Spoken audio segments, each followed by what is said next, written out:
Welcome to On Par, MSP Insight Show, hosted by me. It's Sharpie, and today I've got one of my favourite guests. Absolutely is Pete. How are you doing? Introduce yourself, Pete.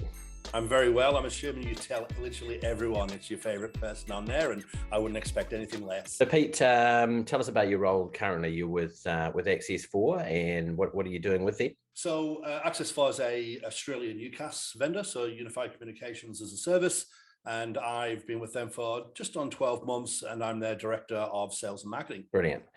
And we'll sort of circle around some of those questions that we've got there today. But what's brilliant about your background, I always think, is that you were an MSP, sold a business some time ago now, but then through all of your time at Datto, being wonderful there, and now Access4, is that you get to speak to a whole lot of MSP owners, and potentially we can pick your brains sort of through yourself and your experiences, but also them as to what you see that's really working out there, and maybe some stuff that's not. Yeah, very much. I mean, if I go back to the early noughties, we had a business that evolved into an MSP. We didn't know that's what it was at the time. It didn't have a name, but when I look back now, we very much were that in its foundation. Was GM of another, and yeah, really passionate about the community. Just came back from working with a number of the Evolve group just recently. So yeah, really passionate about these guys and what we do. Cool. And so those peer groups, which I know I've been involved in a couple of them, but not necessarily HTG Evolve, but how are those sort of structured, and how do they work, just out of curiosity?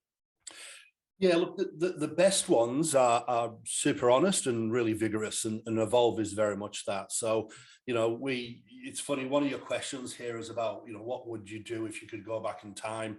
And for me, peer groups was my answer for you on that. So I would love to have had access to either peer groups or management learning groups, something like EOS, BMI, things like that, could help me and my business partner. We were salespeople who turned out to be okay at running an MSP, right? We fumbled through it. We did pretty well.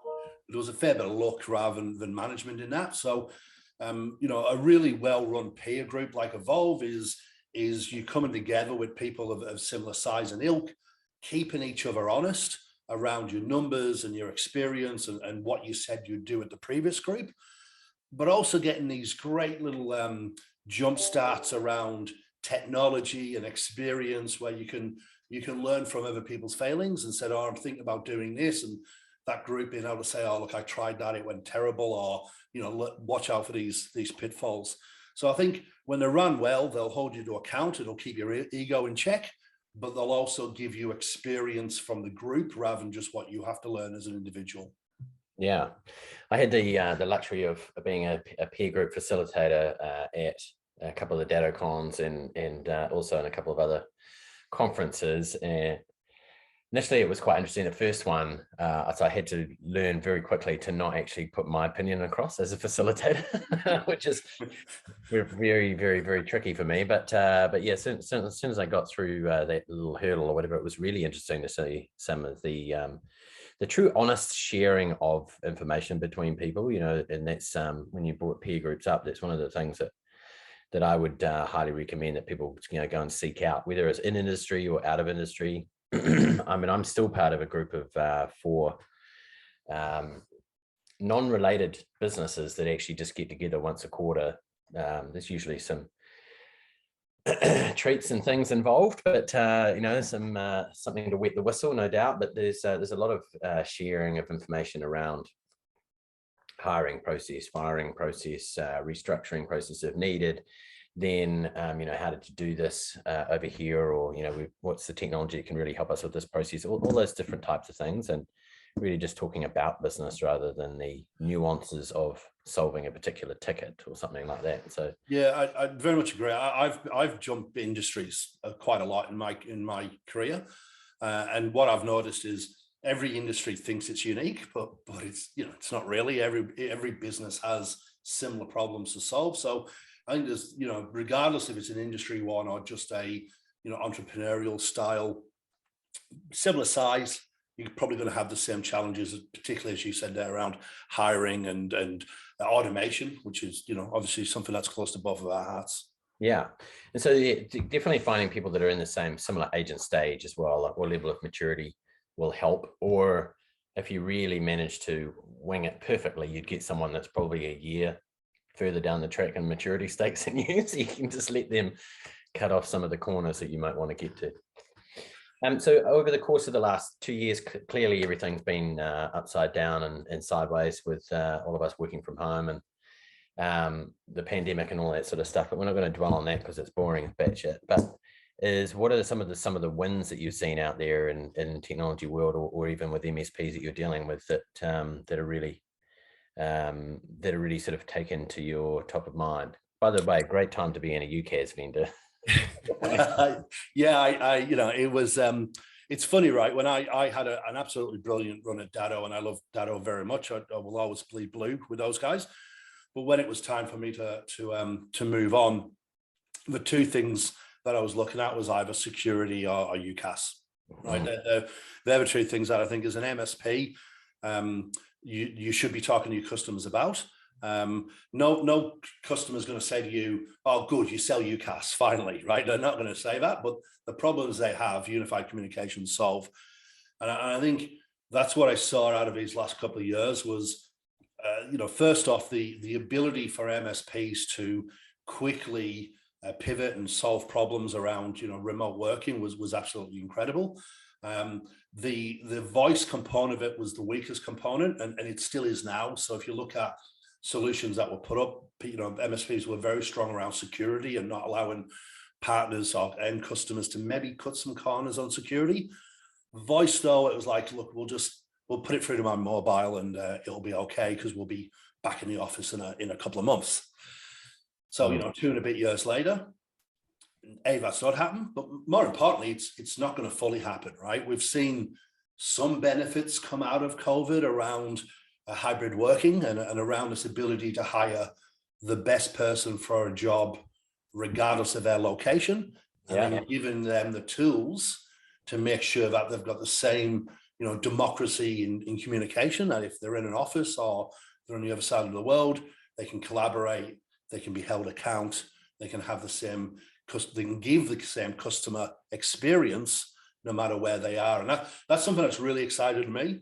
And I think, but from a future gazing, like I was really thinking about where we are from a UC standpoint. I really feel like it's the internet late 90s.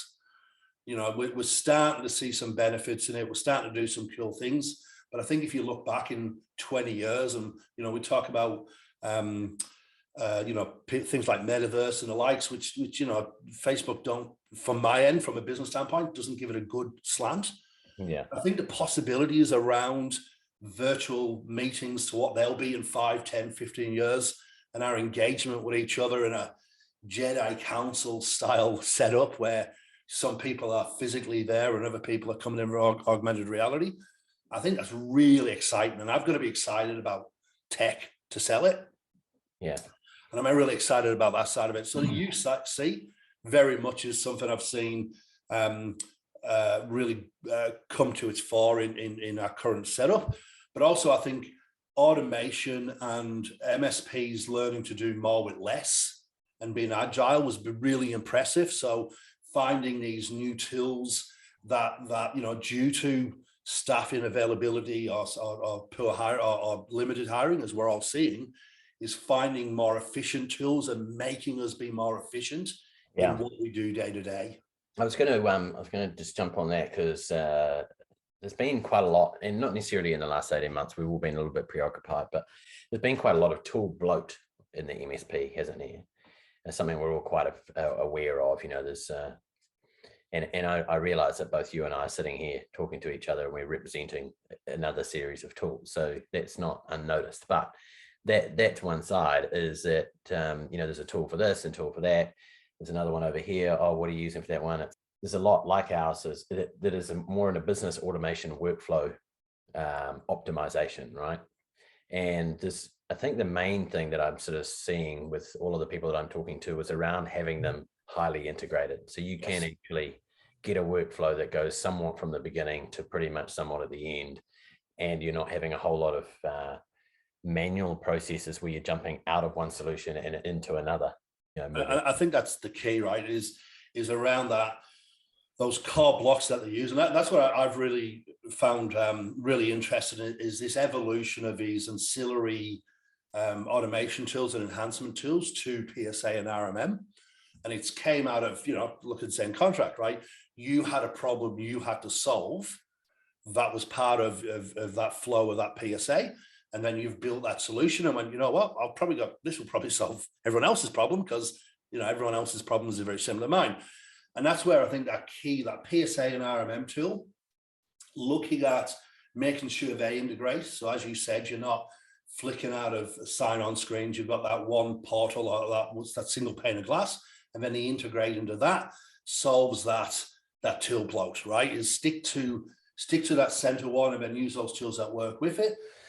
And what when you're setting your team up, at Access 4, and obviously you're at Datto before, and what's the style in which you go about leading? Do you have a particular ethos that you sort of tend to go by, and something that maybe some of the people listening to this, assuming there is anyone listening to this?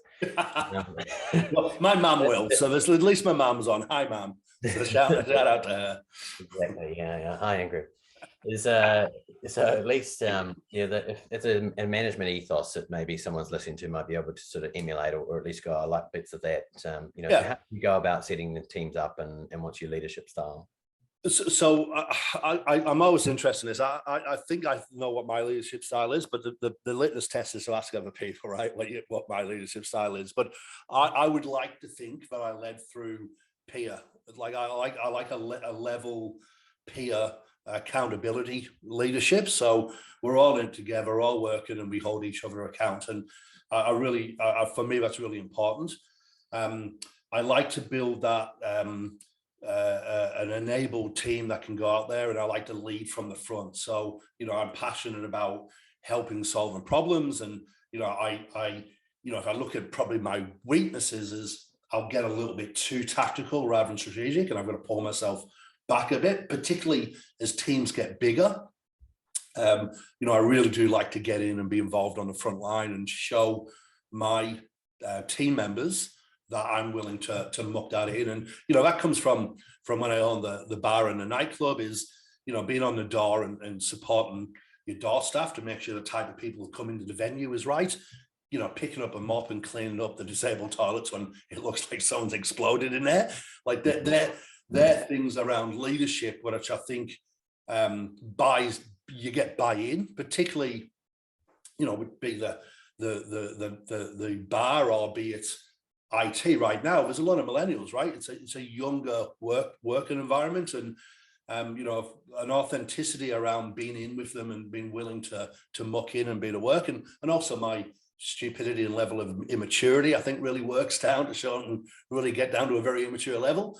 But I think that working as one builds that authenticity and builds buy-in with your teams. Yeah, there's a great book by James Kerr called Legacy, which is actually about how, of course, I'm going to say this because I'm from New Zealand, but it's actually how the culture is manifested inside the All Black camp. And one of the things is that the All Blacks will never have cleaners come through and clean up the sheds, because the saying in them is no one cleans up after the All Blacks.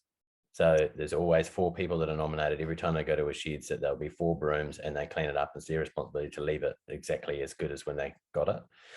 And that is the same thing that I had when I was at my MSP. And even though our team's international now, if I ever get together with my team in the near future, I look forward to it. But I will be sweeping the sheds, so to speak, is because if it's okay for me to do it, it's okay for everyone else to do it. So that's all I've got time for today, as far as questions and things. And is there anything else you want to bring up, Mr. Pete Eldon of Queensland fame? No, I just want to thank you for your time. I also want to congratulate you. Watching you and all the success you've had, and not only that, but the success you've brought other people, and the brilliant people you've brought into the industry. I just want to congratulate you for everything you've done. You're very much a giver within the industry, and that's really appreciated. And I'm very looking forward to seeing yourself and probably a number of people listening to this, hopefully, my mum and Ingrid, at some point in the near future. Yeah, I think there's a cat's down here saying hi, Pete, as well. So I miss the cat. The cat's a good cat. stuff. All right. Well, thanks very much for your time, Pete. And always love to hear your voice. And we'll speak to you again soon. Brilliant. Thank you, mate.